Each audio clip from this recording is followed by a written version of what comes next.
El silencio de la madrugada en la colonia Polanco se rompía con un repique lejano de campanas. Era domingo y en la parroquia de San Agustín, como cada semana, el padre Arturo se alistaba para oficiar la misa de las 10. La escena parecía rutinaria, pero lo que estaba por suceder marcaría el inicio de una serie de eventos que transformarían su vida, la de su comunidad y, sin saberlo aún, la de buena parte de la Ciudad de México. Imagínate estar en plena misa dominical, rodeado de rostros conocidos, cuando de repente entra una figura que todos reconocen pero que nadie esperaba ver allí, un hombre que sobrevivió a un atentado brutal, un exfuncionario con enemigos poderosos y un pasado cargado de secretos.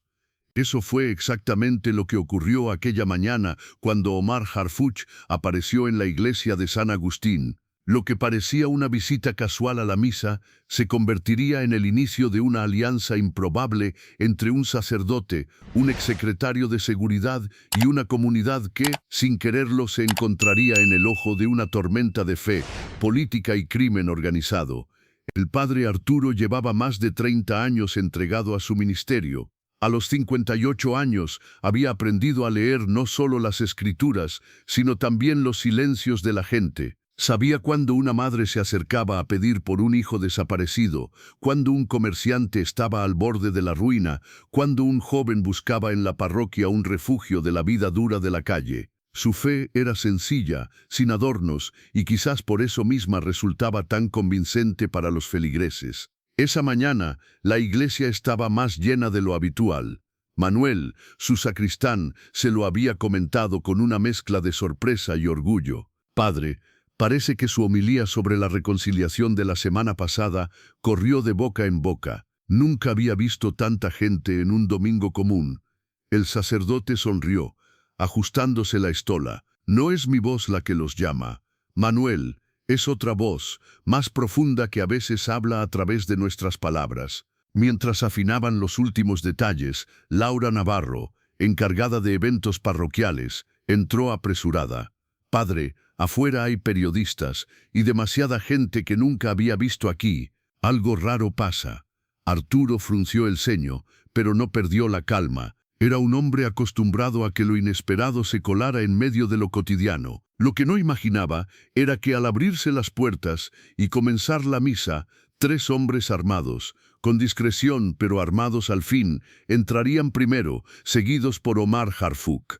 El nombre de Omar Harfuch resonaba con fuerza en todo México. Exsecretario de Seguridad Pública, sobreviviente de un atentado en 2020, donde 3 escoltas murieron protegiéndolo, figura polémica para algunos y respetada para otros. Su sola presencia en cualquier lugar levantaba sospechas, comentarios y especulaciones. ¿Qué hacía sentado en una banca de la parroquia San Agustín, con mirada serena pero cuerpo en tensión? Daniela Ortiz, feligresa devota que nunca se perdía una misa, no pudo evitar sacar discretamente su teléfono. Envió un mensaje rápido a su hijo periodista: «Está aquí Harfuch, en la parroquia, ven ya». Lo que no sabía era que esa acción inocente desencadenaría una cadena de complicaciones. El padre Arturo mantuvo la compostura. Predicó sobre la paz, sobre la importancia de encontrar refugio en tiempos violentos, sobre la esperanza que no debía apagarse aún en medio de la oscuridad. Y mientras hablaba, notaba cómo la atención de algunos fieles se desviaba hacia el visitante inesperado. Cuando llegó el momento de la comunión, Harfuch se levantó de su banca. El sacerdote lo vio avanzar por el pasillo central. Sus miradas se cruzaron apenas unos segundos. Fue un instante extraño, como si ambos reconocieran en el otro un peso que no todos pueden cargar, el peso de saber demasiado sobre el dolor ajeno. Harfuch recibió la hostia con reverencia. Nadie en la iglesia sospechaba que ese gesto marcaría el inicio de un vínculo inesperado. La misa terminó, pero el rumor ya corría como pólvora. Afuera se agolpaban periodistas, vecinos curiosos y hasta políticos locales que habían recibido la noticia en tiempo récord. Harfuch no se retiró enseguida. En lugar de eso, pidió hablar con el padre Arturo. En la pequeña oficina parroquial, entre crucifijos de madera y fotos de bautizos colgadas en la pared, Omar Harfuch expuso su propósito. Padre, no vine aquí por casualidad. Estoy armando un proyecto que podría cambiar el destino de cientos de jóvenes en esta ciudad. Pero necesito a alguien como usted, alguien con credibilidad moral, alguien que pueda tender puentes donde yo solo encuentro muros. El padre Arturo lo escuchaba con atención, en silencio. Harfuch hablaba de crear centros comunitarios, lugares donde los jóvenes en riesgo de ser reclutados por el crimen organizado encontraran alternativas reales, educación, deportes, talleres artísticos, formación laboral. Necesitamos espacios así, intervino Fernando, su hombre de confianza que lo acompañaba. Y usted, padre, es la figura ideal para darle legitimidad a este proyecto. El sacerdote respiró hondo. Sabía lo necesario que era algo así, pero también sabía que significaba pisar terrenos peligrosos. Los jóvenes no solo estaban atrapados por falta de oportunidades, también por miedo, por amenazas, por la presión constante de pandillas y cárteles. Si me involucro, debo advertirles algo, dijo Arturo con voz firme.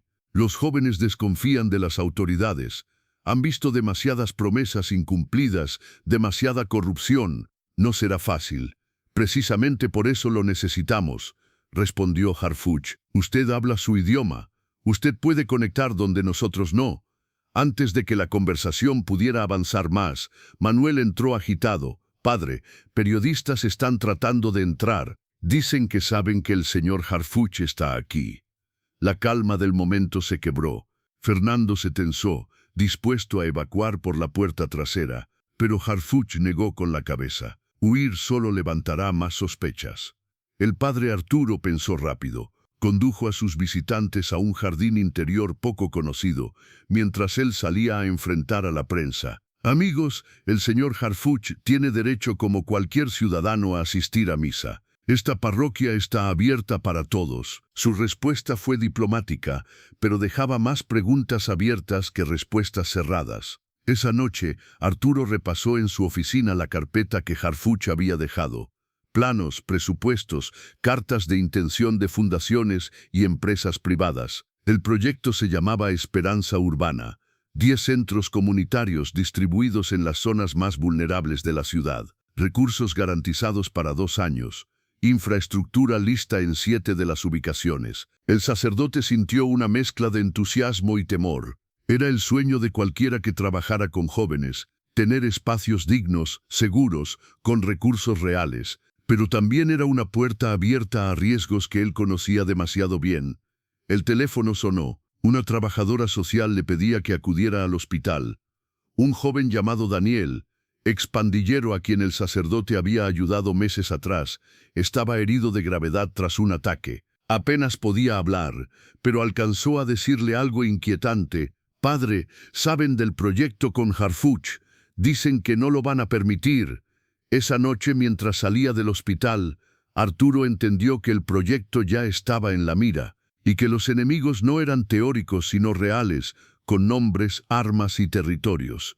Al día siguiente, en una casa de seguridad a las afueras de la ciudad, Harfuch reunió a su equipo con el sacerdote. Estaban Fernando, Alejandra, una analista de inteligencia, y Roberto, un expolicía experto en pandillas. Sobre la mesa, un mapa digital iluminaba 5 colonias bajo el control de una banda conocida como los Zorros. 2 de los centros planeados están en su territorio, explicó Roberto. Para ellos, cada joven que entra a un programa así es un soldado menos para sus filas. No van a quedarse de brazos cruzados. El padre Arturo escuchaba con el ceño fruncido. Yo no puedo esconderme, Omar. Mi lugar es con la comunidad. Si empiezo a actuar con miedo, pierdo credibilidad. No se trata de miedo, padre, respondió Harfuch. Se trata de estrategia. Usted es la pieza clave. Si lo dañan, todo el proyecto se derrumba. El sacerdote sabía que Harfuch tenía razón, pero también sabía que su papel no era el de un político ni el de un militar, era el de un pastor. Debía ser puente, no barricada. Tras horas de discusión, tomaron una decisión arriesgada: acelerar el anuncio del proyecto, mostrarlo al mundo como un compromiso firme. Y así fue como, apenas unos días después, en el salón parroquial de San Agustín, frente a periodistas, vecinos y autoridades locales, el padre Arturo y Harfuch presentaron oficialmente Esperanza Urbana. Lo que nadie imaginaba era que ese anuncio sería como encender una antorcha en medio de un campo de pólvora. El salón parroquial todavía olía a café y a nervios. La conferencia de prensa había terminado hacía apenas una hora, pero el murmullo de las preguntas seguía rebotando en la cabeza del padre Arturo. ¿Está la Iglesia tomando partido en temas de seguridad? ¿Es este un movimiento político encubierto? ¿Por qué con Harfuch y no con otra institución? Había respondido con calma, con esa mezcla de sinceridad y firmeza que lo caracterizaba, pero en su interior ardía la duda, hasta dónde podía involucrarse sin poner en riesgo no solo su vida, sino la confianza de toda la comunidad. Esa noche, al volver a su oficina parroquial, encontró un sobre bajo la puerta. Papel grueso, sin remitente. Lo abrió con manos firmes, aunque el corazón le martillaba. Dentro, una sola hoja con letras negras. Si valoras tu vida y la de tu gente, cancela tu apoyo a Harfuch. No habrá segunda advertencia. No estaba firmado, pero no hacía falta. Los zorros sabían enviar mensajes sin sello. El padre dobló la hoja con calma y la guardó en su breviario. Luego se sentó, respiró profundo y en lugar de llamar a la policía, tomó un rosario. Su mente repetía la misma idea. Si cedo ahora, todo se acaba antes de empezar. El día siguiente amaneció con titulares en los periódicos locales. Padre Arturo se une a Harfuch en ambicioso proyecto social. Esperanza urbana, fe y política contra el crimen. Controversia por alianza entre iglesia y exfuncionario de seguridad. El sacerdote hojeaba uno de los diarios cuando Manuel, su sacristán, entró con gesto preocupado. «Padre, ¿es cierto lo que dicen aquí? ¿De verdad van a construir centros comunitarios en territorio de los zorros?» Arturo levantó la mirada, serena pero firme. «Sí, Manuel, y por eso debemos estar más unidos que nunca». El sacristán bajó la voz. «Usted sabe que yo lo apoyo en todo, pero tenga cuidado. Esa gente no juega». El eco de esas palabras lo acompañó todo el día. Cada misa, cada visita de un feligrés, cada bendición parecía ahora tener una sombra detrás, la amenaza latente de quienes veían el proyecto como un peligro. Mientras tanto, Harfuch convocaba a su equipo en la Fundación para la Seguridad Ciudadana. Fernando, siempre alerta, expuso las últimas informaciones. «Nuestros contactos confirman que los zorros ya están moviendo fichas. 3 de sus hombres fueron vistos rondando el edificio en Doctores donde planeamos abrir el segundo centro». «¿Qué planean?», preguntó Alejandra, la analista de inteligencia. Fernando sacó fotos impresas. «Estos sujetos no son simples halcones, son sicarios especializados en intimidación violenta. Si los mandaron es porque preparan algo más que pintas en las paredes». Harfuch guardó silencio unos segundos, luego miró a todos con firmeza. «No podemos retroceder. Si lo hacemos, les damos la victoria sin que disparen una bala. Vamos a reforzar la seguridad, pero seguimos adelante». El padre Arturo, sentado al fondo de la sala, intervino. «No olviden algo. Nuestro enemigo no es solo un grupo armado, es la desesperanza. Si mostramos miedo, los jóvenes lo notarán. Si mostramos determinación, aunque tiemble la tierra bajo los pies, ellos creerán que otro camino es posible». Sus palabras no eran estrategia militar, pero todos en la sala sintieron que tenían más peso que cualquier plan operativo. 3 días después, Arturo recibió la llamada que temía y esperaba a la vez. Daniel, el joven herido, había despertado. Fue al hospital sin escoltas, solo acompañado por Fernando, que insistió en vigilarlo de cerca. Daniel estaba débil, con tubos y vendajes, pero sus ojos tenían la misma chispa rebelde de antes. «Padre, no debió venir. Esto es peligroso». «El peligro ya lo conozco, hijo. Lo importante es que estás vivo». El joven apretó su mano con fuerza. «Ellos saben del proyecto. Dicen que no lo permitirán. Pero hay algo más. No todos los grupos piensan igual». El sacerdote frunció el ceño. «¿A qué te refieres?» «Los del norte, el colectivo, dicen que quieren hablar, que no todos quieren guerra, que algunos prefieren un trato». Fernando lo miró con incredulidad. «¿Estás diciendo que un grupo criminal quiere sentarse a negociar con nosotros?» Daniel cerró los ojos un segundo y asintió. «Dijeron que el padre sabrá cómo encontrarlos, que ya lo ha hecho antes». El silencio pesó como plomo. Arturo sabía que, en efecto, durante años había mediado en conflictos territoriales, buscando salvar vidas sin importar bandos. La idea de que ahora esos contactos quisieran participar en Esperanza Urbana era tan peligrosa como tentadora. Esa misma semana, el sacerdote recibió otro mensaje, esta vez a través de un intermediario inesperado. Un antiguo feligrés, ahora panadero en la colonia Morelos, lo citaba a las 5 de la tarde en la panadería Rosales. Arturo fue solo, contra el consejo de Fernando. El local olía a pan recién horneado y café de olla. Tras una puerta trasera, lo esperaba un hombre canoso, con cicatriz en la mejilla, don Sebastián Rojas, viejo líder que había dejado la violencia tras la muerte de su hijo. Padre, gracias por venir. Su proyecto está dando de qué hablar. Algunos lo ven como amenaza, otros como oportunidad. ¿Y usted, don Sebastián?, preguntó Arturo, sin rodeos. El hombre sonrió con cansancio. Yo veo esperanza, si se maneja bien. Los zorros no lo permitirán, pero el colectivo del norte está dispuesto a hablar. Joaquín, su líder, quiere transformar su organización, hacerla más parecida a una cooperativa que a un cártel. El sacerdote lo escuchaba en silencio. La idea sonaba peligrosa, incluso ingenua, pero había una verdad detrás. No todos querían seguir derramando sangre. Necesito tiempo para orar y reflexionar, respondió finalmente Arturo.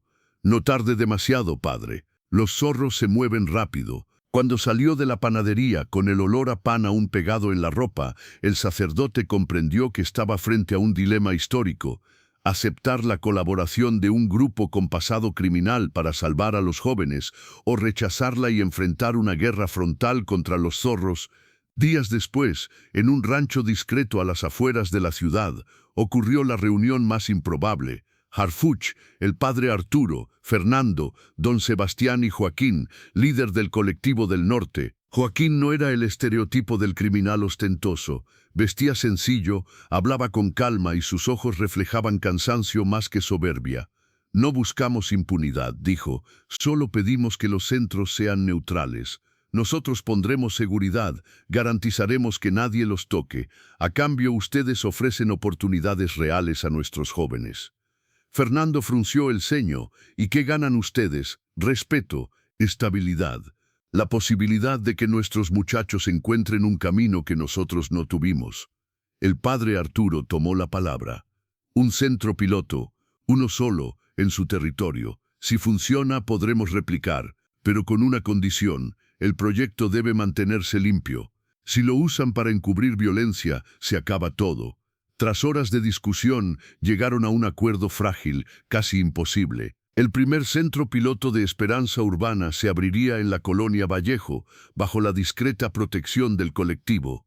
Esa noche, de regreso a la parroquia, Arturo se preguntaba si había hecho un pacto con el diablo o si por primera vez estaba viendo un rayo de luz en medio de tanta oscuridad. 3 meses después, el centro de Vallejo era una realidad. Jóvenes aprendiendo mecánica, música, carpintería. Exmiembros del colectivo, trabajando como instructores formales. Familias asistiendo a talleres. Por primera vez en décadas, el barrio respiraba algo distinto a miedo, pero la calma era frágil. Alejandra, la analista, llegó con noticias inquietantes. Los zorros planean sabotear la inauguración del segundo centro, en la colonia Doctores. Tenemos fotos de 3 sicarios rondando el edificio. Esto no es casualidad. Harfuch se levantó con gesto firme. No retrocedemos. Refuerzos de seguridad, sí, pero seguimos adelante. El padre Arturo, en silencio, miró el crucifijo colgado en la sala. Sabía que el verdadero campo de batalla no eran solo las calles, sino los corazones de los jóvenes que miraban con esperanza. Y que esa esperanza ya tenía enemigos declarados. La colonia Doctores amaneció con un aire extraño. El cielo estaba despejado, pero en el ambiente flotaba una sensación de algo inevitable. En cada esquina se veían niños jugando, madres preparando desayunos, vendedores ambulantes gritando ofertas, pero bajo esa rutina latía un rumor. Hoy inauguran el nuevo centro, hoy veremos si cumplen, hoy veremos si los zorros dejan pasar la fiesta. El padre Arturo llegó temprano, acompañado de Laura y Manuel. Observaba la fachada recién pintada del edificio, que alguna vez había sido una bodega abandonada. Ahora un mural colorido cubría las paredes, mariposas, manos entrelazadas, una frase en letras grandes: «Aquí empieza un futuro distinto». «Se ve hermoso, padre», dijo Laura, mientras ajustaba unas sillas. «Se ve esperanzador», corrigió él. «Pero esperemos que no se convierta en un blanco». Fernando coordinaba al equipo de seguridad. Nada de uniformes ni armas visibles. Querían que pareciera un evento comunitario, no un operativo militar. Había hombres y mujeres mezclados entre los invitados, vigilando cada movimiento, atentos a cualquier señal. «Recuerden», repitió Fernando, «si ven algo extraño, comuníquenlo de inmediato. No actuamos hasta confirmar. Hoy la imagen es tan importante como la seguridad». Harfuch llegó poco después, traje oscuro, expresión firme, saludó a los voluntarios, revisó discretamente las salidas y se acercó al sacerdote. «¿Está listo, padre? Listo para lo que venga. Aunque espero que hoy lo único que venga sea un poco de paz». El exfuncionario asintió, aunque sus ojos reflejaban preocupación. Sabía que los zorros no solían dejar pasar una afrenta sin respuesta. El centro se llenó rápido. Vecinos, maestros, jóvenes curiosos, familias enteras. Había un aire festivo, música local, niños pintando, mujeres ofreciendo agua fresca. Los periodistas ocupaban la primera fila con cámaras listas. Cuando subieron al estrado improvisado, Harfuch tomó el micrófono. «Hoy no hablamos de política ni de cargos, hablamos de vida. Este centro es para ustedes, para que sus hijos no tengan que elegir entre la calle y la violencia».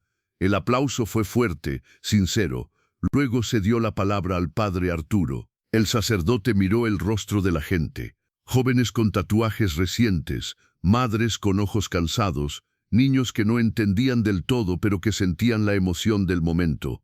Un barrio no se mide por sus calles ni por sus edificios. Se mide por la esperanza de su gente. Y hoy, aquí, esa esperanza tiene un lugar. El silencio que siguió fue profundo. Luego, un aplauso largo, acompañado de gritos de apoyo. Parecía que todo iba bien, hasta que el aire cambió.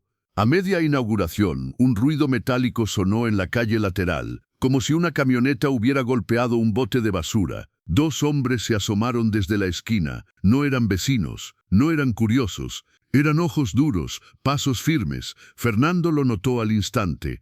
«Atención, dos sujetos armados, esquina norte, no hagan pánico». El padre Arturo, que seguía en el estrado, también los vio. El corazón le dio un salto, pero su voz no tembló. «Sigamos», dijo al micrófono, «porque la esperanza no se cancela por miedo».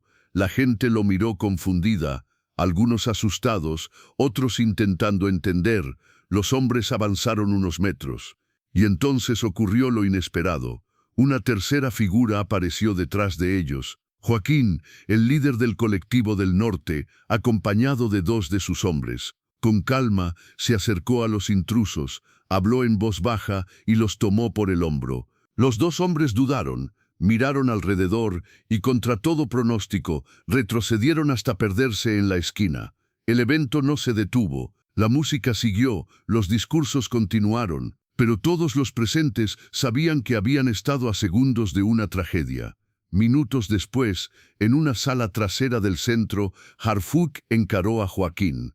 «¿Qué hicieron aquí?» El líder sonrió apenas. «Evité que corriera sangre. Esos hombres eran de los zorros. Vinieron a mandar un mensaje. Yo me aseguré de que se lo tragaran antes de decirlo».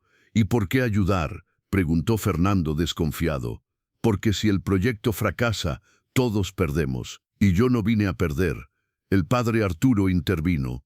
«Lo que ocurrió aquí demuestra que la esperanza puede ser más fuerte que el miedo, pero también demuestra que estamos bailando sobre fuego». Harfuch lo miró con seriedad. «Hoy nos salvamos por un pelo, pero no siempre tendremos ese margen.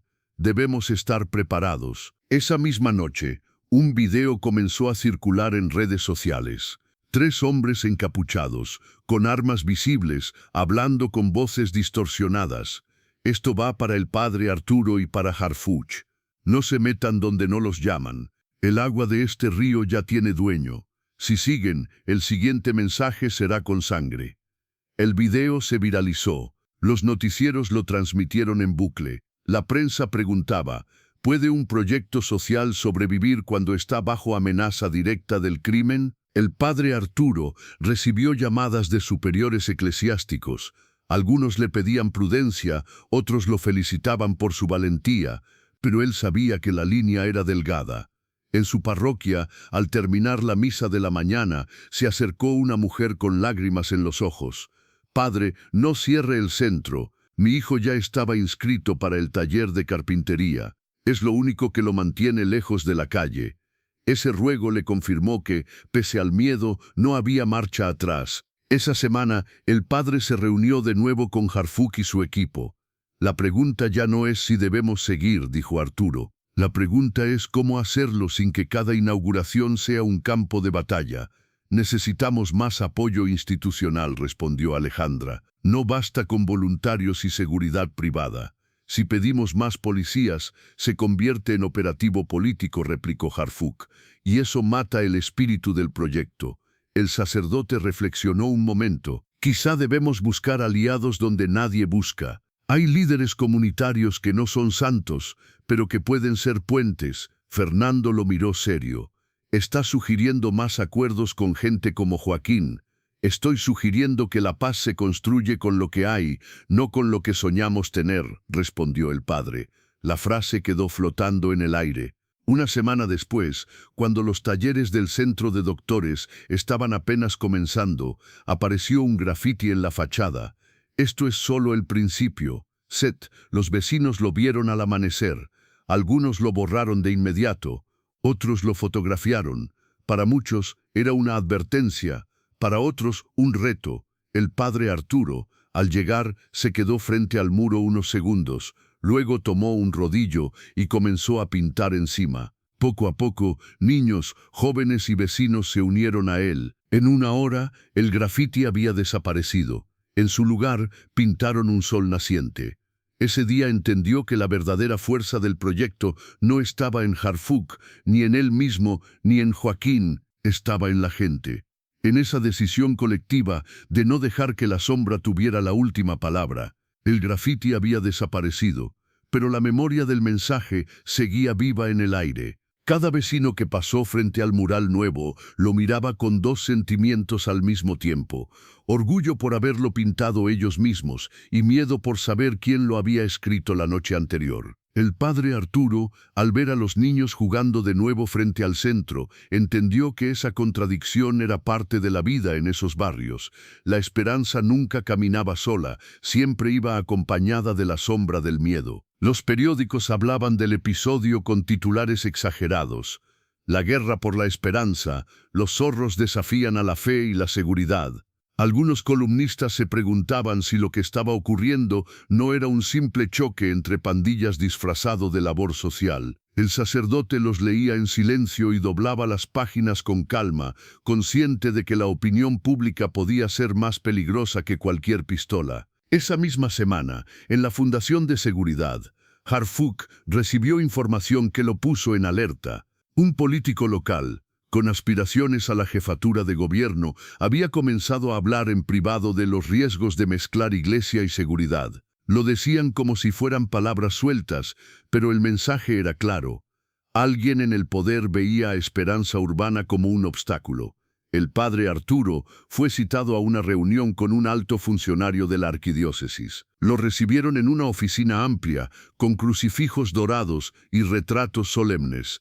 Le hablaron con tono diplomático, casi paternal. «Padre, entendemos sus buenas intenciones, pero se está metiendo en aguas muy profundas. La Iglesia debe ser neutral. Si se le percibe como aliado de un político, perderemos credibilidad. Por favor, modere su exposición». Arturo escuchó en silencio. Cuando terminó la reunión, agradeció con humildad y salió, pero en su interior sabía que no podía dar marcha atrás. Neutralidad significaba resignarse a ver a los jóvenes perderse en la violencia. Y él ya había visto demasiados ataúdes pequeños. Una noche, mientras rezaba en su oficina, recibió la visita inesperada de Daniela Ortiz. La mujer llegó con expresión preocupada y un periódico en la mano. «Padre, mi hijo está recibiendo presiones. Le están diciendo que deje de cubrir sus actividades, que si sigue escribiendo sobre usted y sobre Harfuch lo van a callar. Usted sabe lo que significa eso». El sacerdote le puso una mano en el hombro. «Dile a tu hijo que siga escribiendo la verdad, pero que lo haga con prudencia. A veces la palabra es más peligrosa que una bala, pero también es más poderosa». En paralelo, Joaquín, el líder del colectivo, solicitó otra reunión, esta vez no en un rancho aislado, sino en una cancha de básquetbol en desuso, en medio de una colonia olvidada. Llegó acompañado de 2 jóvenes, apenas mayores de edad, con tatuajes frescos en los brazos. «Ellos crecieron en mi grupo, pero quieren salir. El centro de Vallejo los está inspirando. Si los reciben como instructores asistentes, pueden demostrar que no todos los que nacen en la calle están condenados a morir en ella». El padre Arturo los miró a los ojos. Vio miedo, sí, pero también un destello de esperanza. Aceptó sin dudarlo. Esa misma semana, los 2 jóvenes comenzaron a colaborar en talleres básicos de electricidad y mecánica. Algunos vecinos los miraban con desconfianza, otros con agradecimiento. Poco a poco, el proyecto iba sembrando semillas en terrenos donde nadie se había atrevido antes. Los zorros no se quedaron quietos. Una tarde, un grupo de sus hombres irrumpió en una tienda comunitaria cercana al centro de doctores. No robaron dinero ni mercancía, solo dejaron un mensaje pintado en la pared. «Esto no es suyo, es nuestro barrio». El dueño de la tienda, temblando, fue a ver al padre Arturo. «Padre, yo no quiero problemas, pero tampoco quiero irme. Este negocio me da de comer. ¿Qué hago?». El sacerdote lo acompañó a limpiar la pared. Con sus propias manos pintaron encima del mensaje: «Hagamos lo que siempre hemos hecho, resistir juntos. Ellos quieren sembrar miedo. Nosotros vamos a sembrar comunidad». Esa noche, Harfuch convocó a su equipo. Fernando estaba furioso. «No podemos seguir solo apagando fuegos. Los zorros entienden un solo lenguaje. Fuerza. Déjeme organizar un operativo, Omar. Tenemos los contactos. Podemos golpearles donde más les duele». Pero Harfuch negó con la cabeza. «No, este proyecto no nació para ser una guerra más. Nació para ser diferente. Si usamos las mismas armas que ellos, perdemos la legitimidad. Y sin legitimidad, todo se derrumba».